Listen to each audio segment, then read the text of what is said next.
Hi friends, எல்லாரும் எப்படி இருக்கீங்க? இன்னைக்கு நம்ம சூப்பரான ஒரு பீஃப் ரோஸ்ட் ரெசிபி தான் செய்ய போகிறோம். வாங்க ஃப்ரெண்ட்ஸ், வீடியோக்குள்ளே போகலாம்.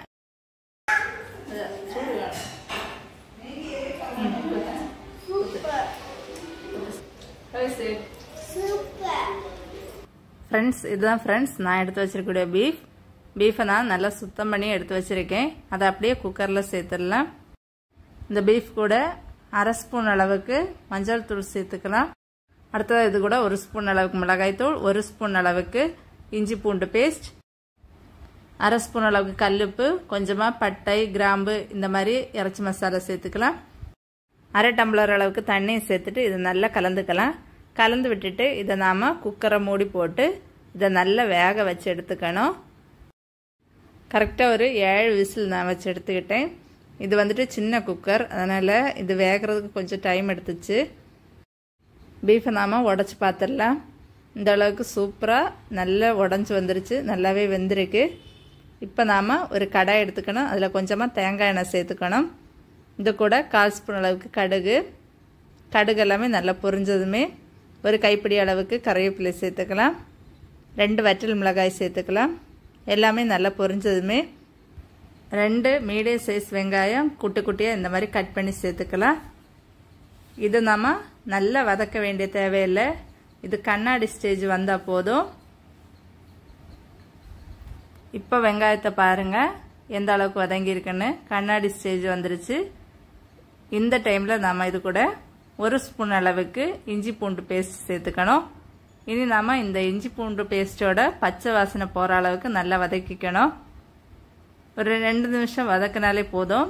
அதுக்கப்புறமா இது கூட 1/4 ஸ்பூன் அளவுக்கு மஞ்சள் தூள், 1 ஸ்பூன் அளவுக்கு மிளகாய் தூள், 2 ஸ்பூன் அளவுக்கு மல்லித்தூள், இவ்வளோ சேர்த்துட்டு நல்லா வதக்கிக்கலாம். இந்த வெங்காயம் கூட நம்ம மசாலாவையும் போட்டு வதக்கும் போது நல்லா ட்ரை ஆகிரும். மசாலா ஒரு 2 நிமிஷம் வதக்குனதுமே நீங்கள் அப்படியே கூட அந்த பீஃபை சேர்த்துடலாம். நான் இதில் கொஞ்சமாக தண்ணி சேர்த்துட்டு திரும்ப ஒரு 2 நிமிஷம் நல்லா வதக்குனதுக்கப்புறம் நான் அந்த பீஃபை சேர்க்க போகிறேன். லைட்டாக தண்ணி சேர்த்தா போதும். இப்போ பார்த்தீங்கன்னா சீக்கிரமாகவே அந்த மசாலா எல்லாமே அந்த வெங்காயத்தில் நல்லா பிடிச்சிருச்சு. இனி நாம் வேக வச்சு வச்சுருந்த அந்த பீஃபை சேர்த்துக்கலாம். சேர்த்துட்டு இது எந்த அளவுக்கு உங்களால் ட்ரை ஆக்க முடியுமோ அந்த அளவுக்கு ட்ரை ஆகிற மாதிரி நல்லா வதக்கிக்கணும். கொஞ்சம் கொஞ்சம் இடைவெளி விட்டு நீங்கள் வதக்கினா போதும். எல்லாமே நல்லா கலந்து வருது பாருங்கள். இப்போ இதில் அரை ஸ்பூன் அளவுக்கு கறி மசாலா, 1/4 ஸ்பூன் அளவுக்கு மிளகுத்தூள் ரெண்டையுமே சேர்த்து நல்லா கலந்துக்கலாம். உங்களுக்கு காரம் அதிகமாக சேர்க்கறதுக்கு விருப்பம் இருந்தால் இன்னுமே கொஞ்சம் மிளகுத்தூள் சேர்த்துக்கலாம். எங்கள் வீட்டில் சின்ன குழந்தைகளும் இருக்காங்க, அவங்களுக்கும் கொடுக்க வேண்டியது. அதனால தான் நான் இதில் மிளகுத்தூளும் மிளகாய்த்தூளும் எல்லாம் கொஞ்சம் கம்மியாக தான் போட்டிருப்பேன். காரம் குறைவாக சாப்பிட்றவங்களுக்கு நான் சொன்ன மிளகுத்தூளோட அளவெல்லாம் கரெக்டாக இருக்கும். இப்போ பார்த்தீங்கன்னா நல்லாவே வதங்கி வந்துடுச்சு. அதில் எந்த ஒரு தண்ணியுமே இல்லை பாருங்கள் எந்த அளவுக்கு சூப்பராக ட்ரை ஆகிருக்குன்னு.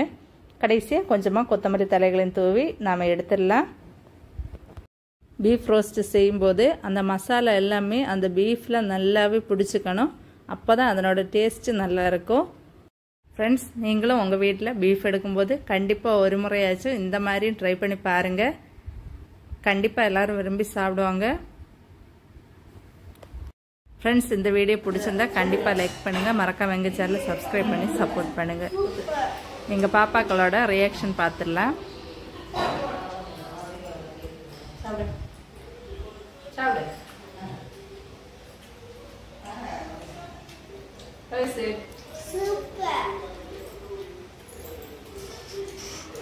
எப்படி இருக்கு?